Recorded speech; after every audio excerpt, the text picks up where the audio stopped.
Following the meeting of the association on Saturday, different demands were noted down, and today, the 1st of February 2021, the Meghalaya Joint Action Committee of Commercial Vehicle went to meet the Deputy CM Preston Tensong, after which the association decided to go ahead with the strike scheduled on the 3rd of this month if there is no positive response from the government whatsoever. Committee of Commercial Vehicle.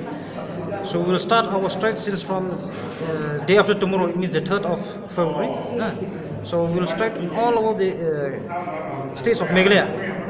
This is since we have already came and submit our memorandum from time to time to the honorable ministers. And from the government side, till date they don't do anything about the tax which they have been. It will be indefinite strike until and unless the government could not take the decision. If the government has to take the decision immediately, then we also will withdraw our strike. Chief Minister, Honorable Preston Tensong, with our colleagues regarding the high price of the petrol and diesel. So we have submitted the memorandum today, and then we don't get a clear assurance from the Deputy Chief Minister about the rise of the petrol, because last Saturday also from the Meghalaya People Grievances Forum and the taxi association in the Meghalaya constituency, we have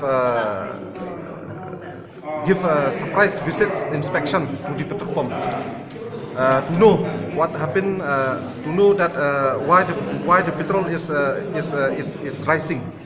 So from the manager also, they have told us that it is due from the state government. They have taxed 31 rupees per liters.